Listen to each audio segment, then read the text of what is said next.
அதிமுகவுக்கு போலான்னு நினைக்கிறதுல தப்பு இல்ல. ஆனா அங்க பாஜக இருக்குன்னு விடுதலை சிறுத்தைகள் தலைவர் திரும்ப சொல்றாரு. இருக்கட்டும், திமுக கூட்டணியில எதுவும் புகைச்சல் போயிட்டு இருக்கு? புகைச்சல் இல்லாம எப்படி இருக்கும்? மதிப்புக்குரிய நண்பர் அவர்கள் வந்து என்ன திருமாவளவன் சொல்லியிருக்கிறாங்க. அவங்க என்ன சொல்லியிருக்கிறாங்க, எங்களுக்கு கூட்டணியில சீட்டை பத்தி கவலை இல்லை, கூட்டணியில் தொடருவோம் அப்படின்னா அதுல ஏதோ இருக்குன்னு தான் அர்த்தம். அப்போ இப்போ 5 சீட்டு வாங்கியிருக்காங்க, அடுத்தல 2 சீட்டு வாங்கிட்டு தொடருவாங்களா? 5 சீட்டு வாங்கியிருக்காங்க, 2 கூட்டணியில் தொடருவோம்னு சொல்லியிருக்காங்க, 2 சீட்டு வாங்கிட்டு தொடருவாங்களா? இந்த கேள்வியை நீங்க அவங்கள்ட்ட கேட்கணும். 2 சீட்டு வாங்கிட்டு தொடர யாருமே இப்ப லைவ் ஓடிட்டு இருக்கு, யாருமே எங்கள்கிட்ட தான் கேள்வி கேட்டுட்டே இருக்காங்களா தவிர கேள்வி கேட்க சொல்லியிருக்காங்கன்னு நினைக்கிறேன் உங்களுக்கு எல்லாத்திட்டையும்.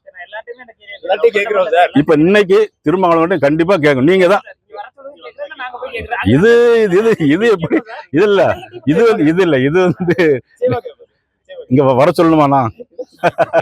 இல்ல தம்பி இல்ல தம்பி சொன்னா இங்க வர சொல்லணும். அப்படி ஒரு தலைவரெல்லாம் போய் எப்படி வர சொல்ல முடியும்?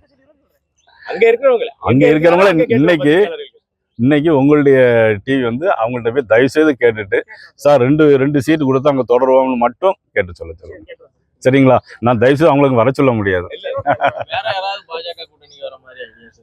ரொம்ப ஆர்வமா இருக்கீங்க, கண்டிப்பா வந்துடும். எங்களுக்கு பேச்சுவார்த்தை நடந்துட்டு இருக்கு. இன்னும் 10 மாசம் டைம் கால அவகாசம் இருக்கு. நிச்சயமா எங்க கூட்டணி வலுவான கூட்டணியா இருக்கனால நீங்களே திருப்பி எங்களை போட்டு மடக்கிட்டு இருக்கீங்க. நீங்களே எங்களை கேள்வி கேட்கறத பார்த்தாலே நாங்க வலுவாயிட்டு இருக்கேன்னு அர்த்தம். ஒரு வலுவில்லாத கூட்டணி நீங்க கேட்கவே மாட்டேங்கிறீங்க. திமுக வந்து பாஜக அதிமுக கூட்டணியை பார்த்து அஞ்சுதுன்ற மாதிரி ஒரு பேச்சுரா போகுது. பெரிய அளவுல அச்சம் வந்துருச்சு. நான் சொல்றதை நீங்க என்கிட்ட மாத்தி சொல்றீங்க. நான் இப்பதான் சொன்னேன். இல்ல, அதாவது என்னன்னா, ஒரு கட்சி கூட்டணி, அதாவது தமிழகத்துல தேர்தல் வரப்போகுது, அவங்க ஒரு கூட்டணியில் இருக்கிறாங்க. அவங்க மக்களுக்கு நான் 4 வருஷத்துல இது பண்ணியிருக்கிறோம், எங்களுடைய தேர்தல் அறிக்கையில சொல்லியிருக்கிறோம், எங்களுடைய தேர்தல் அறிக்கையில நாங்கள் இதெல்லாம் செஞ்சுருக்கோம், இவ்வளவு பணம் மத்திய அரசு தந்தது, மாநில அரசு இவ்வளவு போட்டு பண்ணியிருக்கிறோம், மக்கள் நல திட்டங்களை சந்திச்சிருக்கோம் அப்படின்னு சொல்லி ஓட்டு கேட்டா அது நல்லது.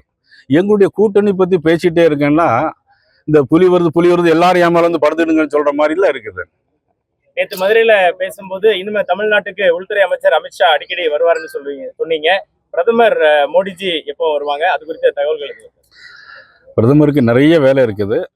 ஆனா பிரதமர் வரக்கூடிய அளவிற்கு தமிழகத்தில் பெரிய வேலை இல்லை. அமித்ஷா அவர்களே அதை பார்த்துக் கொள்வார்கள்.